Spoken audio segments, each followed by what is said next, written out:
Dr. Colvin, I wanted to take this opportunity to thank you for being a part of the Janus Oral History Project. You're very welcome. Our first question is, how did you get into the field of educating students with emotional and behavior disorders? I started out as a physics teacher and got more and more interested in the students who weren't making it. Physics tends to draw the bright students, capable ones. But I became more aware of those who weren't doing well in school and having to leave for whatever reason. So I taught physics for a while and it leveled out.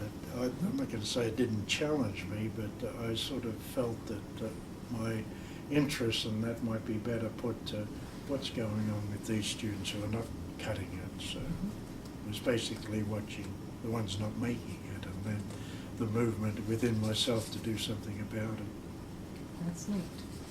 Would you describe your career in the field? In education, I started out as a general education teacher, high school teacher. Majored in science, physics, chemistry, math, taught those subjects for probably 5 or 6 years. And during that time I got more and more aware of, as I just said, the students who weren't making it. So I decided to pursue that more fully and started to study it by myself as well as teaching. And got more interested in Skinner's work, started to look at behavior. So after a bit I decided to do more formal education in this field. And you know, I've been a principal and so on, I just cutting through that, but the thread is from students not making it to starting to read on it, and then the desire to get more formal education myself in it. What kind of things were you reading? I would find that interesting. Mostly Skinner's work. Okay. And the earlier work on behavior modification. Those two particularly. And then I pursued a graduate work in Australia, and it's changed now, but at that time there wasn't much opportunity for applied PhDs. It was more the theoretical. Certainly. I do a dissertation that no one understands except my advisory committee, and that'd be it. And then I'd spend the rest of my life having others do that, and teaching classes. So I wanted to be in the trenches. I wanted to be where the kids were, and that's what I thought my strength lies in. So I couldn't get that kind of emphasis in Australia at that time. So everyone said, you've got to go to America to get an applied degree. So I looked around here and found several places, but a lot of Australians had been to Oregon, University of Oregon, and Hill Walker, Engelman, Barbara Bateman. There were names that I knew in Australia. Certainly. They were at the U of O and Westpac. They drew me there, their names meaning. And so I did my PhD in behavior, and I did everything I could around research, kinds of classes, statistics, special ed, and basically emerged with a doctorate with a strong emphasis on behavior disorders. And I wanted to consult in the field with behavior.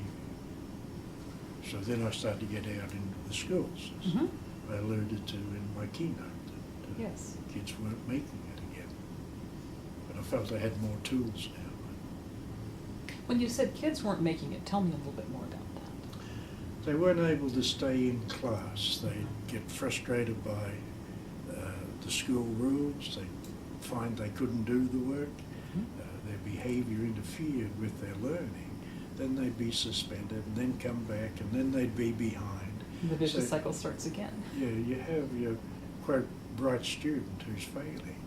And then they get into trouble, and unfortunately some get in trouble with the law or leave in 12, 13, 14, and a lot of truancy and so on. So then I started to look more at the system of services. And that's where I kind of got more interested in CCBD and those agencies out there, organisations that target these students. I've been there ever since, basically. And so you've been actually in the classroom again and then back to the university?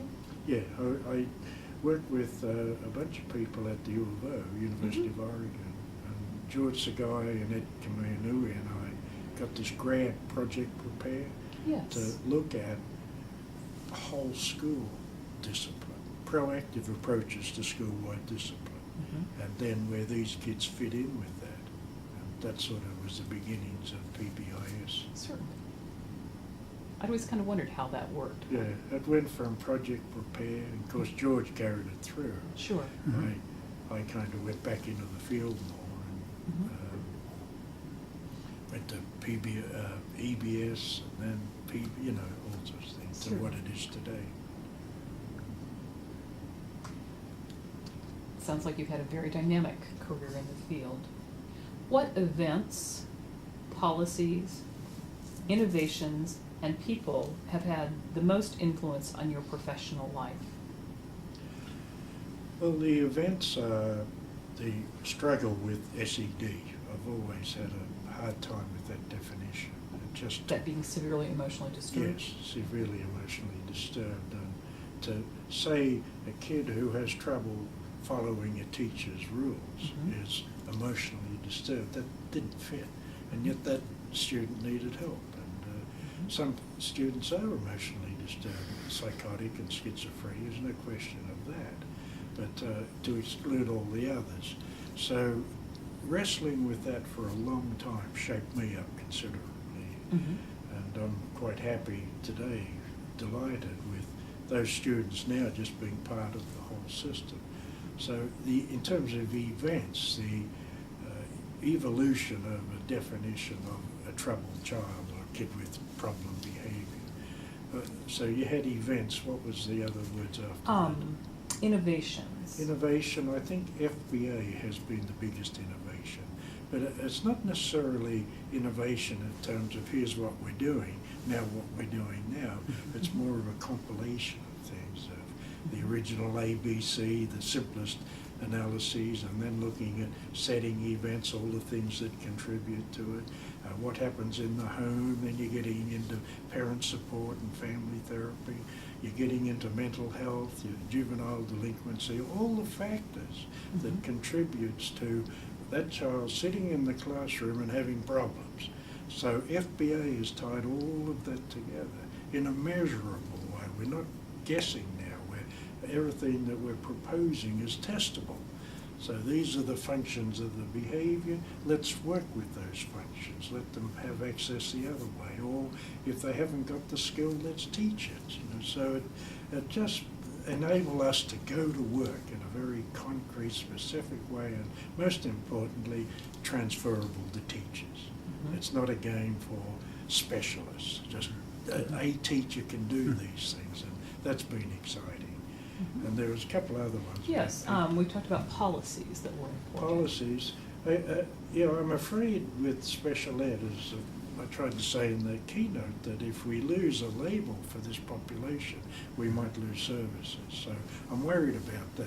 Yes. If we lose funding, then those kids are going to drift or go back to what we had, put them somewhere else. And I know you alluded to it in your keynote, but would you tell us about the definition that you've come up with that you think would be useful? I just think that the first of all is the context. So we're wanting this person to function adequately in a classroom and under something that's instructional. So what does it take for that person to be successful with that? And if these things interfere with that, then that child needs help. So I say to myself, they've got problem behaviors with schools. So what's a cluster, or what name can we put on it? It's got to be recurring. It's got to be resistant to things that work for most kids. Right. And so they need something not different, but probably something more. And so the term I use currently is something like chronic behavior problems or chronic behavior disorders. Not much shift from what the CCBD tried to do in 1982. Right. But that doesn't mean we let it go. We just keep at it. And that's what we've got to do. You mentioned earlier, we were talking about people that were influential. You said that back when you were teaching and studying about physics that you had discovered the work of B.F. Skinner. Are there other people that have had a significant influence on your professional life? Absolutely. A person who's had a huge influence, as might surprise you, is Zig Engelman, and he's the founder of direct instruction. And what he taught us is that what's presented to the student is going to dictate what the student's likely to respond to. So if you present, say, here's a definition of a cat, is this a cat? And if the kid hasn't got a clue, there's something wrong with the definition. Yes. So what's presented to the student dictates what they're likely to do. So can we arrange things for behaviour? What can we set things up so they'll succeed versus being rebellious? Or how can we set things up so they'll be cooperative? So Engelman taught me to manipulate the antecedents, what's presented to the kids. Have a focus on instruction. What's it take? Small steps. Analyse what you teach and break it up into parts. Make sure they're firm on the parts before they move on. So, and it's got direct application to behaviour. So I don't see managing behaviour any different from, in terms of steps and processes, from teaching and learning. So Engelman was a huge factor. And the other ones in the field, like Steve Fornes and Judith Rosenick, on evaluating systems, they've all contributed to important pieces. Sure. And that's what we're going to look at with this population, is all the pieces. You know, one cap doesn't fit all, especially with this group. So there's just a few, but I think Engelman, Skinner have been very powerful in my life. What has had the greatest positive impact on the field of emotional behavior disorders? I can answer that even without thinking a minute. The adoption or the readoption of those children by the whole school, that they're part of the school, that they're integrated, they're our kids. I think that's monumental. That's a whole paradigm shift from being excluded, being different, shake them up before they can come back. They're ours whether we like it or not. We're stuck with these kids, so let's go to work. That, to me, is the biggest change and the most exciting in my career. Following that up, the idea that they are our kids, if you were to design a teacher training program to work with this population, what kind of things would you include? What would the ideal classroom look like? What kind of skills would the teacher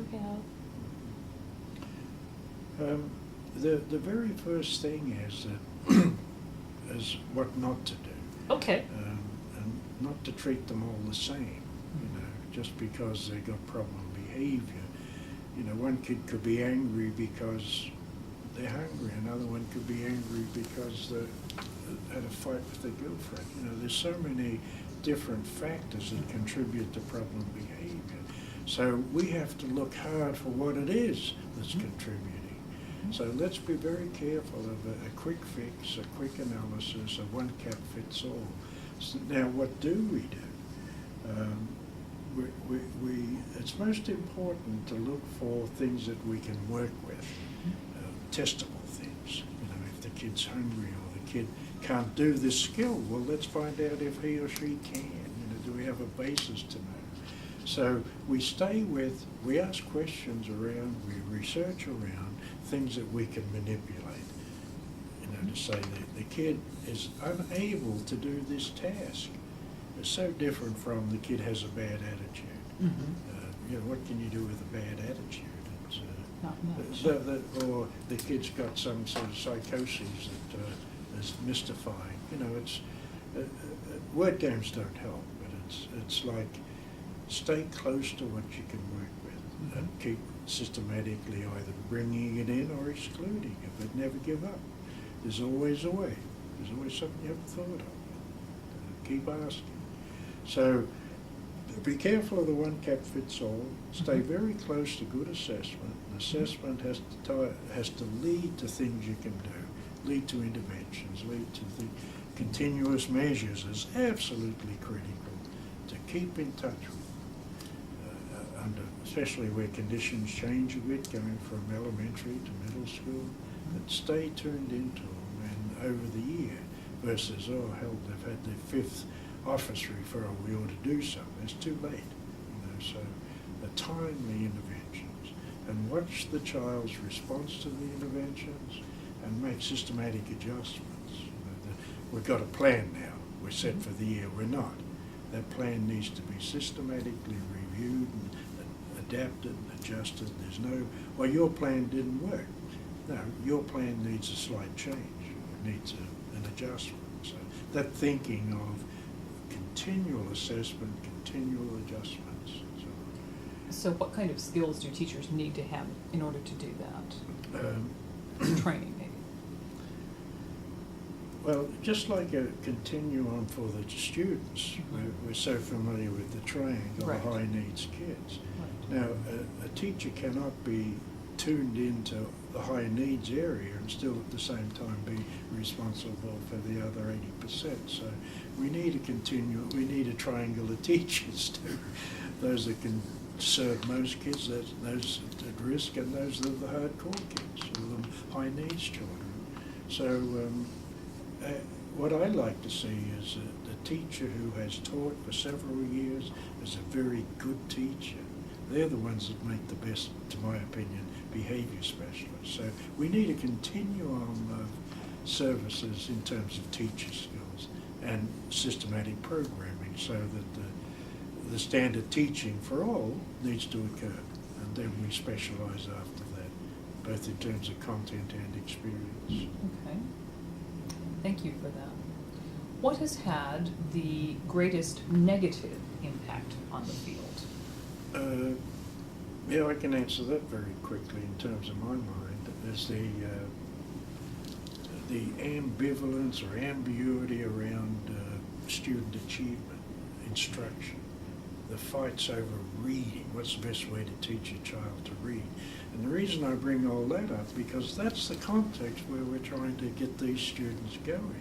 And yet the field itself is not entirely focused on student achievement. There are a number of other factors that get in the way, and so there's an ambivalence there. Teachers, one year they're required to teach this curriculum, next year it's something else. Or kids in 3rd grade were taught using this, in 4th grade we're doing something different. Or in the high school, they go from middle school to high school. What's orientation mean? It means walking around the building, find where the locker rooms are. Why don't the history teachers or the math teachers from 8th grade to get together with the 9th grade teachers? Here's what we're teaching, here's what we use. Can you build on that? We don't do that. We just show them where stuff is and what the rules are and how more responsible you have to be, etc., etc. So the biggest bugaboo for me is the way general ed operates, and particularly with student achievement. We could tie that down a lot better and do a lot better service to the children. How would you go about doing that, tying that down? Well, number one, focus on student achievement. Mm-hmm. That's the primary measure. Same as with behaviour, focus on student behaviour. Mm-hmm. Are they following the rules? It's clear cut there, but student achievement is clear cut. There can be a range in what's measured and how it's measured, but the focus isn't student achievement. So you're saying that No Child Left Behind is not working for us? I used to say it's a good start. Okay. And I hate it being thrown out. And the biggest problem with No Child Left Behind is that it put its emphasis on accountability and these student achievement tests, and then here's what's going to happen if they don't. Now, achievement tests, they do some good, but it's not enough. But just to make people accountable and then punish them, that's what it came to mean. It was never intended that from the start. No. So that you've got to have accountability, but it's not enough. And then you end up teaching to the test and all these games that we have. So it's very sad. No Child Left Behind, I think, still is a wonderful concept, but it's too focused on accountability. So how do we get that, how would we go about getting that emphasis back to student achievement? Well, we measure. I think we've got to have continuous measurement, same as we do with behaviour, and still have your achievement. test, but Right. I keep saying the same thing. The primary measure has to be student achievement, whether it's math or what are you wanting them to learn? Are they learning it? Mhm. If not, then we make adjustments. But that's not the way it operates. No, it isn't. Does that tie into core curriculum at all? Pardon? Does Oh, yeah, I was at a high school, and once a month the teachers would get together in their particular areas Mhm. and talk assessment. right? How do we measure where the kids are up to? And that's so different from achievement that they had it, and then they break it down to even details like how do you check for understanding? What progressive measures you use? How do you check to see if kids are on track with stuff? We say on task. Are they busy? Then they turn their work in and the teachers say he didn't answer the question or something. But he was busy. Yeah, he was on task. So I think teachers need to have a lot of dialogue, a lot of meetings. And where it happens, it's exciting. As I say, that high school where they meet together on a regular basis to discuss progressive measures or continuous assessment. Then they make adjustments. Oh, my kids are not doing too well. Any suggestions? That kind of thing. But we don't do that as a rule. Your own classroom, you think. How many principals go into classrooms and observe instruction? They just check to see if the kids are on task, or it's incidental going through, or it's evaluation time. Exactly. And a lot of the principals are scared because the teachers know more about teaching than they do. And, so what authority do I have to walk in? But it's just an openness of people getting together and focusing on student learning. Mhm. And agreements on how that's measured. That may vary school to school, I would think. What do you see for the future of the field of education of children with emotional and behavior disorders? At two levels. One is that I have the same reservations for all children, that we maximize their learning, that their achievement is as darn good as it possibly can be. That's an ideal, of course. That's for all kids, not just for these kids, but for all kids. And then secondly, for the kids with SED and so on, I've seen over and over where they start to achieve. I can read now, I don't have to fake it. There was a girl in Portland on TV. We worked with them on school-wide one year. Next year we worked on reading, blocked on reading. Every kid in the school did reading in middle school. And they went from the lowest quartile into the top quartile in Wow. state measures. Very powerful. But a girl was interviewed. What's it like now after you've done all this? She says, I can read now. I don't have to fake it. So, that's, and that's not just one school. So my goals for kids with problem behavior has to be centered on what you have for all kids. That the focus on achievement, on learning, and what's it take to have kids learn and be successful with their learning. That's for everyone. And then the kids with SED or whatever we're calling it, they need a bit more help. They need to. They need more help. But the game's still the same, meaning the outcome. What do we do in these hard economic times to make sure that these kids get that kind of? Yeah, unfortunately, the special ed model, the more help means more one-on-one, more individualised and so on. And with hard economic times, it's more the one cap fits all, bigger classes, less services and so on. So I just think there'll be a lot more emphasis on structure, on the old classroom where you have lots of kids and clear-cut rules and so on. So we'll probably revert to more structure, more, in some ways less freedom for the kids, but I don't know how else to get around that, because you won't be able to get to the kids who are not making it if you don't have the structure for the rest of them. So managing bigger classes is going to have a big impact, because most of what we do with behaviour is more individualised. It is. What advice would you offer to those just entering the field of working with kids with emotional behavior disorders? Okay. First I would say loudly and clearly that make sure you have a good solid background in teaching first. Teaching all kids, teaching that 80% of the kids. If you're a good teacher, you're in tune with testing and teaching, and helping kids learn, then you're in a good position to work with these populations. But don't shortcut that. You know, if you go straight to specialising, you don't, in my opinion, don't have the base. The best behaviour specialists I've come across are the ones who were master teachers. But that's ideal again. So the best advice I have would be, one, to get as much experience you can with teaching in general, and then zero in on the kids with problem behaviour. And then if you do decide to specialise, as I tried to say today, make sure you're familiar with the early literature, particularly Skinner's stuff and all that early literature.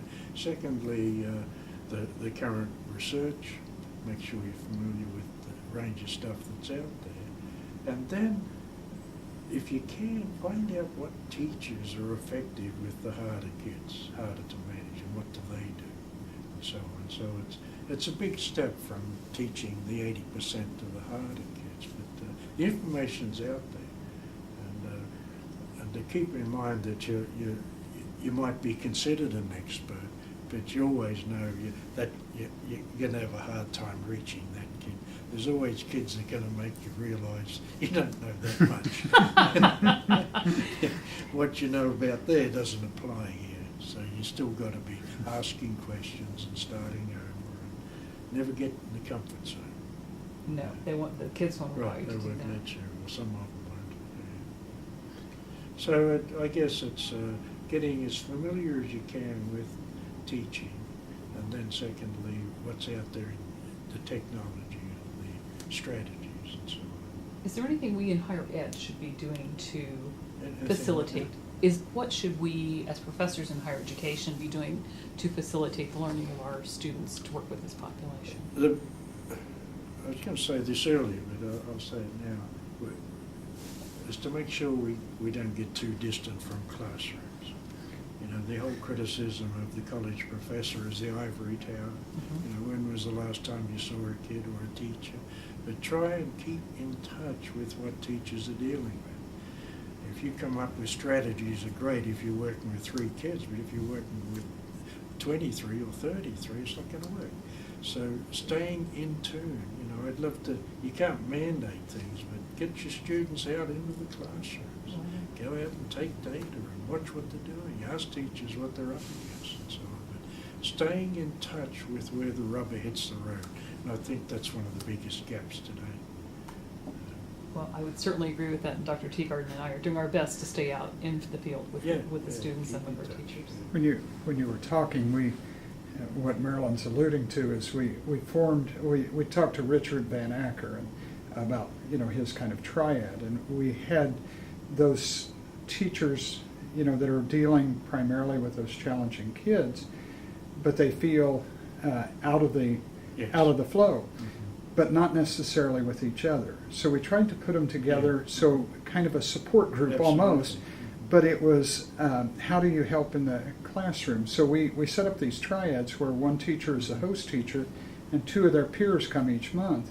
But how do you get those principals to release the teachers? Well, we've functioned as their substitute teachers. So once a week for a half a day, we're back in the trenches, and I discovered a couple of things. One, it was probably a good thing I left K-12, and 2 is how difficult that really is. Mm-hmm. I mean, they're really challenging. Yes, but your initial point is something I'm seeing people work with more and more is how do we get together?